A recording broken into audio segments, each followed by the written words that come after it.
बिस्मिल्लाहिर्रहमानिर्रहीम अस्सलाम वालेकुम। आपका मेज़बान आसफ़ चीमा आपकी खिदमत में हाज़िर है। जनाब, मेन स्ट्रीम मीडिया पर जो है ना बड़ी बढ़ा-चढ़ा कर ख़बरें जो है ना वो लोगों तक पहुँचाई जा रही हैं और सोशल मीडिया के ऊपर भी कुछ नादान दोस्त जो हैं बड़ा नॉन इश्यू को इश्यू बनाकर जो है ना वो पेश कर रहे हैं। तो आर्मी एक्ट में जो तरमीम की गई हैं, उसके अलावा हाई कोर्ट के जजेस में जो इज़ाफ़ा किया गया है, तो वो इसके ऊपर मैं थोड़ा-सा आपको बताता चलूँ कि एक्ट और कवानीन के अंदर तरामीम जो है ना हालात के मुवाफ़िक की जाती हैं। हुकूमत देखती है कि उस वक़्त उसको अपने तहफ़्फ़ुज़ के लिए, अवाम के तहफ़्फ़ुज़ के लिए या हालात जो इस वक़्त किसी भी मुल्क के अंदर जो होते हैं, तो उनको उनको मद्देनज़र रख के जो है ना कवानीन में कसरत राय के साथ जो है वो कवानीन में तरमीम जो है उसकी मंज़ूरी दे दी जाती है। तो असल इशू ये नहीं है। मिसाल के तौर पे आज अगर आर्मी एक्ट में तरमीम हुई है या हाई कोर्ट के जजेस के ऊपर जो है वो उसमें इजाफे की जो है मंजूरी दी गई है, तो कल को ये फैसले जो बआसानी रिवर्स भी हो सकते हैं। इसके दो तरीकाकार हैं। एक तो जो जिन लोगों को ये चीज़ नापसंद है या वो समझते हैं कि इससे पाकिस्तान को नुकसान होगा, इसका कोई फ़ायदा नहीं होगा, तो आप अदालत से रजू कर सकते हैं। अगर अदालत से नहीं रिव्यू कर सकते तो थोड़ा वेट करें। जब जूनी कौमी असम्बली और सेनेट में दूसरी किसी जमात का जो है वो अक्सरियत होगी, तो वो इन तरामीम को जो है रिवर्स कर देंगे। तो असल जो होती है वो दो तिहाई अक्सरियत की ज़रूरत होती है आइन के अंदर तरमीम करने के लिए। जैसा कि 26वीं आइनी तरमीम की गई, तो उसके अंदर जो है वो आपको पता ही है कैसे वो की गई। तो असल जो हो मुश्किल काम होता है ना वो आइन में तरामीम करने का होता है। तो इन जो कवानीन के अंदर अब तरमीम की गई है, तो ये बआसानी जो है रिवर्स हो सकते हैं, कालादम करार दिए जा सकते हैं या इनके ऊपर नई जो है तरमीम करके जो नया जो है कानून वो नाफिज कर दिया जा सकता है। असल इशू ये नहीं है कि आर्मी एक्ट में तरमीम की गई और जो आर्मी चीफ्स हैं उनकी मुद्दत मुलाजमत में जो है वो एक्सटेंशन दे दी गई है और दूसरा हाई कोर्ट के जजेस को उनको की तादाद बढ़ा दी गई है। असल इशू ये है कि वफाकी काबीना ने बड़ी जल्दबाजी में, बड़ी उजलत में और बगैर यानी कि जो एक जमहूरी मुल्क के अंदर होता है कि मुशावरत के प्रोसेस के किसी किस्म की कौमी असम्बली में बहस नहीं हुई, तो वफाकी काबीना ने भी मंजूरी दे दी। उसके बाद जो कौमी असम्बली में बगैर किसी बहस के जो है वो कवानीन के ऊपर जो है उनको तरमीम की मंजूरी दे दी गई है। तो ये बिल्कुल जिसको कह लेना कि ऐसा अगर आप देखेंगे तो जमहूरी जितने द्वार हैं, मिसाल के तौर पे पीपल्स पार्टी ने जो 5 साल जमहूरियत के गुजारे, उसके बाद मुस्लिम लीग नून ने 5 साल जो हम पूरे किए। उसके पीछे भी अब अगर आप चले जाएँ तो भुट्टो का दौर है। तो वहाँ पे भी कवानीन के अंदर तरामीम होती थी, लेकिन इस तरह नहीं होती थी। उनके ऊपर बाकायदा जो कई-कई दिन जो है ना डिबेट चलती थी, तो उसके बाद जो है वो कवानीन के अंदर जो तरामीम होती थी, उनकी मंजूरी दी जाती थी। और इसके बरअक्स अगर आप देखें, मार्शल लॉ के अदवार देखें, मिसाल के तौर पर अय्यूब खां का दौर देखें, उसके बाद यह्या खान का दौर देखें, सदर ज़िया-उल हक का दौर देखें, मुशर्रफ का दौर देखें, तो वहाँ पे जो है ना ऐसी सूरत-ए-हाल होती थी कि हंगामी बुनियादों पर बगैर मशावरत के जो है कवानीन में तरामीम कर ली जाती थी। अब जो असल जो तशवीश की बात वो ये है, ये नहीं है कि एक एक्ट में तरमीम की गई है या हाई कोर्ट के जजेस की तादाद में इजाफे की जो मंजूरी दी गई है। तशवीश की बात यह है कि जमहूरी दौर के अंदर बेशक फार्म 47 के ज़रिए ये हुकूमत कायम हुई है, पकड़ दकड़ के ये हुकूमत बनाई गई है, लेकिन ये हुकूमत खुद को कहलवाती तो जमहूरी हुकूमत है ना। तो जमहूरी हुकूमत के अंदर इस किस्म की जो है हरकत जो है ना, ये मैं समझता हूँ कि गैर मुनासिब है। और ना सिर्फ गैर मुनासिब है, ये बल्कि इशारे करते हैं कि ये जो इक़्तिदार के अंदर लोग बैठे हैं, पार्लियामेंट के अंदर लोग बैठे हैं, ये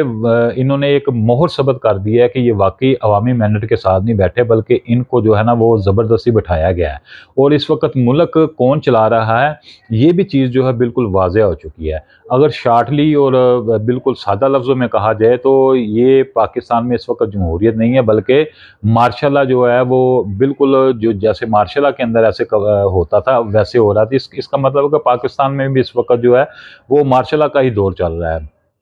तो असल जो है ना सोचने वाली बात या फ़िक्र वाली बात है कि एक जमहूरी मुआशरे के अंदर इस तरह जो है ना तरामीम मंज़ूर नहीं करवाई जाती। तो ये चीज़ जो है ना बाइसे फ़िक्र है, इसके ऊपर जो है ना सोच विचार करनी चाहिए और इस इश्यू को जो है ना हाईलाइट करनी चाहिए। और दूसरी बात, जहाँ तक मुझे उम्मीद है कि जनरल आसिम मुनीर जो चीफ़ ऑफ आर्मी स्टाफ हैं, उनके अलावा जो नेवी के चीफ़ हैं और एयरफोर्स के चीफ़ हैं, मुझे उम्मीद है कि वो अगर तो ये हुकूमत ने अपने मफादात के लिए ये एक्ट के अंदर तरमीम की है, तो वो इसको जो है ना एक्सेप्ट नहीं करेंगे। अगर तो वाक़ई जैसे डीजीआई एसपीआर मुतअद्दिद दफ़ा कह चुके हैं कि एक तो हम जो है ना वो हम सियासत में हमारा किसी किस्म का किरदार नहीं है, तो दूसरा वो कहते हैं कि पाकिस्तान के अंदर जो है वो जो हुकूमत है वो तस्लीम करती है हमारी एस्टेब्लिशमेंट के ये जमहूरी प्रोसेस से बनाई गई है। ये हुकूमत बनाने में जो है ना वो एस्टेब्लिशमेंट का किसी किस्म का कोई किरदार नहीं है। तो अगर तो ये बात वाकई है, तो मेरे ख्याल में जो है ना डीजीआई एसपीआर जैसे कि किसी भी इशू के ऊपर फटाफट प्रेस कॉन्फ्रेंस करते हैं, तो उन्हें भी ये चीज़ वाज़ह करनी होगी कि क्या आया ये जो आर्मी एक्ट के अंदर तरामीम की गई हैं, वो एक जमहूरी प्रोसेस के ज़रिए एक जमहूरी हुकूमत ने की हैं, या कि आर्मी चीफ ने बज़ाते खुद जो है हुक्म जारी किया है पार्लियामेंटेरियंस को और वज़ीर आज़म को कि जनाब ये जो है ना मेरी जो है एक्सटेंशन जो है ना मेरी मुद्दत मुलाज़मत में की जाए। तो ये जो है ना सवाल यहाँ पर एक पैदा होता है। और दूसरी बात, अगर मिसाल के तौर पे army chief general Asim Munir ने के हुक्म के ऊपर ये सारा कुछ हुआ है, तो यहाँ पर एक बड़ी अजीब सी सिचुएशन बनती है कि आर्मी जैसा एक मुनज़्ज़म इदारा जिसको पूरी दुनिया के ऊपर कहा जाता है कि पाकिस्तान की आर्मी जो है दुनिया की बेहतरीन जो अफ़वाज हैं उनके अंदर शुमार होता है।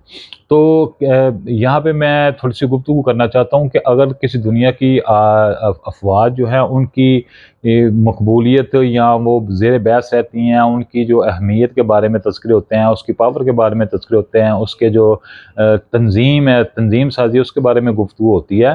तो वो मेरिट की बुनियाद पर होती है। वो ऐसे नहीं होता कि जनाब ये फ़ौज पाकिस्तान इस वजह से मज़बूत है कि इसका जो ना चीफ़ ऑफ आर्मी स्टाफ जो है ना वो फ़लाँ शख्स है। एक शख्सियत की बुनियाद के ऊपर जो है ना किसी भी फ़ौज को वो क्रेडिबिलिटी नहीं मिलती जो कि फ़ौज पाकिस्तान को मिली हुई है। तो ये साफ़ आपको बताता हूँ कि पाकिस्तान के जितने भी जर्नैल हैं वो मोहतरम भी हैं और बड़े ज़बरदस्त सलाहियतों के मालिक हैं, और उन्हीं ही की बदौलत जो है पाकिस्तान दुनिया की बेहतरीन अफ़वाज के अंदर जो है पाकिस्तानी फ़ौज का जो शुमार दुनिया की बेहतरीन अफ़वाज में होता है। तो यहाँ पर जो है ना जो ये अगर तो हुकूमत ने की है या आर्मी चीफ़ के कहने के ऊपर या एस्टेब्लिशमेंट के कहने के ऊपर ये आर्मी एक्ट में तरमीम करके तो आर्मी चीफ्स जितने भी हैं उनको एक्सटेंशन दी गई है। तो ये एक जिसको कह लें कि अफ़वाज पाकिस्तान को या तो हुकूमत ने बाकायदा एक साजिश करके जो है वो उसके ऊपर उँगली उठाने का मौका दिया है कि ये दो एक चीज़ वागज़ार करवाई जा रही है कि सिर्फ़ जो है इस वक़्त के जो चीफ्स हैं, वही जो है ना वो अहल है, वही डिज़र्व करते हैं, वही इस अफ़वाज पाकिस्तान को आगे लेके चल सकते हैं। बाकी जितने भी 3 स्टार जर्नैल हैं या 2 स्टार जर्नैल हैं, वो सारे के सारे नाअहल हैं। यहाँ पे मेरी बात को जो है ना उसको पॉज़िटिवली सोचना होगा कि ये नफ़ी की जा रही है कि पाकिस्तान के दीगर जितने जर्नैल हैं उनके अंदर इतनी अहलियत ही नहीं है। तो अगर उनके अंदर इतनी अहलियत नहीं है तो मेरे भाई वो एक सेकंड लेफ्टिनेंट से एक जर्नैल तक की पोस्टिंग पे कैसे चले गए? उन्होंने ज़ाहिर है यहाँ तक पहुँचने के लिए मेहनत की है, उनके पास एक्सपीरियंस है, उन्होंने बड़ी अपनी जो सर्विस की ख़ज़ाएँ और बड़ी बहारें देखी हैं। तो ये कैसे हो सकता है कि एक ही जो है जर्नैल जो है उसको फ़ोक़ियत दी जाए? तो यहाँ पर मेरी बात का ना आर्मी चीफ़ साहब जो माइंड करें और ना ही डीजी एएसपीआर ना ही आईएसआई के जो चीफ़ हैं वो इस बात को जो है ना उसका जो है ना वो नाराज़गी वाली बात नहीं है, यहाँ पे एक असूली बात है कि यहाँ पर जो ये आज जो आर्मी एक्ट के अंदर तरमीम की गई है, तो ये साफ जो है ना अफवाज पाकिस्तान को तनकीद करने का जो है ना मौका फराहम किया जा रहा है। तो देखें, बात ये है कि कुछ लोगों में बात करने की ज़रूरत होती है, कुछ लोगों में ज़रूरत नहीं होती। जो ज़रूरत होती है वो तो बात लोगों को बताने की, समझाने की कोशिश करते हैं, लेकिन जिन लोगों को अंदर बोलने की ज़रूरत नहीं होती, तो वो दिल में ये चीज़ें ज़रूर सोचते हैं। उनके दिलों के अंदर जब ये बातें होती हैं तो वो सोचते ज़रूर हैं। तो जैसे कि आज उर्फ़ आम में ये बात सारे तस्लीम करेंगे कि बाकायदा साजिश के ज़रिए जो है ना वो अफ़वाज पाकिस्तान और अवाम के दरमियान एक हलीज पैदा की जा रही है। तो लफ़्ज़ हलीज जो है पहले इस्तेमाल होता आज जो है लफ़्ज़ नफ़रत नफ़रत जो है ना वो पैदा हर ज़ुबान ज़द-ए-आम है कि पाकिस्तानी अवाम जो है, हालाँकि ऐसी बात नहीं है, पाकिस्तान अवाम कल भी जो है माज़ी में भी अपने अफ़वाज के शाना-बशाना खड़ी थी और आज भी खड़ी है और इंशाअल्लाह आइंदा भी खड़ी रहेगी। लेकिन कुछ लोग जो हैं वो इस किस्म की हरकतें करके जो है ना अफ़वाज पाकिस्तान के साथ जो है ना वो इस चीज़ को यकीनी बना रही है कि आज जो अवाम पाकिस्तान अफ़वाज पाकिस्तान से मोहब्बत करते हैं, उनकी तकरीम करते हैं, उनको एज़ाज़ बख्शते हैं, तो ये उसको नफ़रत में बदलने का जो है ना एक अमली कोशिश की जा रही है। तो मेरे ख़्याल में इस किस्म के इक़दामात चाहे कोई भी कर रहा है, हुकूमत कर रही है या एस्टेब्लिशमेंट की मर्ज़ी से हो रहा है, तो मेरे ख़्याल में ऐसा नहीं होना चाहिए। इसके जो है वो नताइज जो है ना वो खतरनाक तो नहीं मैं कह सकता, लेकिन ये ज़रूर है कि ये अफ़वाज पाकिस्तान और एस्टेब्लिशमेंट के ऊपर डेंट ज़रूर पड़ेगा। और सादा लफ्ज़ों में आपको बताता चलूँ कि ये बिल्कुल ही ऐसा माहौल बन गया जैसे कि आज भी पाकिस्तान जो है वो मार्शल लॉ लगी हुई है। देखें, गलत तरीके से हुकूमत में आना, इक़्तिदार में आना पाकिस्तान में एक रिवाज बन चुका है। तो किसी हद तक जो है ना ये कौम कंप्रोमाइज़ कर जाती है, लेकिन कतई तौर पर जो है ना आप माज़ी में भी देख लें, इस कौम ने मार्शल लॉ जो है ना वो बिल्कुल भी एक्सेप्ट नहीं की, चाहे वो पाकिस्तान की कोई भी कम्युनिटी हो, तो वो किसी न किसी सतह के ऊपर जाकर रेजिस्टेंस ज़रूर पैदा करती है। तो अगर तो तमाम चीफ्स को एक्सटेंशन दे दी गई है, तो इसको अगर वाज़ेह लफ्ज़ों में मार्शल लॉ नहीं कहेंगे, तो लेकिन ये हकीकत में है मार्शल लॉ ही। तो आज जो लोग मिसाल के तौर पे जैसे बड़े अजीबो-गरीब किस्म के ज़ुल्म और जबर और बर्बरियत के ज़रिए जमहूरी हुकूमत के अंदर एहतजाज से लोगों को रोका गया, तो अब लोगों के दिलों के अंदर इस चीज़ का यकीन बैठ जाएगा। पहले तो एक वो क्या कहते हैं ना, एक चीज़ के ऊपर पर्दा पड़ा हुआ था, मद्दम थी, लोग कहते थे नहीं यार, हो सकता है कि हमें कोई गलतफ़हमी हो, कुछ लोग कहते हैं नहीं यार गलतफ़हमी नहीं है, ये बिल्कुल दुरुस्त है। तो पहले एक एक कशमकश थी, एक वो कह लें कि हाँ या ना का जो है ना एक बहस चलती थी, नहीं यार अफ़वाज पाकिस्तान जो है वो सियासत में बिल्कुल किसी किस्म की मुदाखलत नहीं करते। कुछ तबका कहता था कि जनाब पाकिस्तानी सियासत में जो है ना वो एस्टेब्लिशमेंट की मुदाखलत जो है वो मौजूद है। तो अब जो सूरत-ए-हाल जो कौमी असम्बली से आर्मी एक्ट के अंदर तरमीम करवाई गई है, तो ये वाज़िया, मैं दो टोक लफ्ज़ों में बात करूँगा, ये वाज़िह इस बात की जो है ना एक मोहर लगा दी गई है कि पाकिस्तान के अंदर जो है ना पहले तो ज़ुबानी कलामी थी, अब जो है अमली तौर पर मार्शल लॉ नाफ़िज़ कर दी गई है। तो ख़ैर आने वाला वक़्त देखेंगे कि इसके ऊपर जो है DGA-SPR जो है वो क्या रद्द-ए-अमल देते हैं, या कोई चीफ़ ऑफ आर्मी स्टाफ जो है बराह रास्त वो कौम को इत्मीनान में लेते हैं। तो अगर तो उन्होंने किसी ऐसी सिचुएशन का जो है सामना करने के लिए जो है एक्सटेंशन की ख्वाहिश का इज़हार किया हो, तो मुझे उम्मीद है कि पाकिस्तान के हालात के को मद्देनज़र रखते हुए आर्मी चीफ़ ने इस चीज़ का इज़हार किया हो। वैसे तो जो आर्मी चीफ़ के बारे में सुना जाता है कि बड़े पैट्रियट हैं, बड़े प्रोफ़ेशनल हैं और उनको किसी किस्म का लालच नहीं है, बल्कि माज़ी में उन्होंने कई करप्ट लोगों को जो है कैफ़े किरदार तक पहुँचाया है। उसके अलावा जो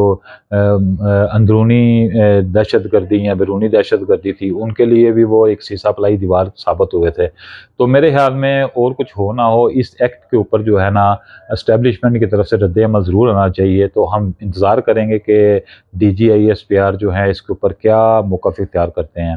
तो इसके साथ ही मुझे दीजिए इजाज़त। इंशाअल्लाह नई वीडियो के साथ दोबारा मुलाकात होगी, तब तक के लिए अल्लाह हाफ़िज़।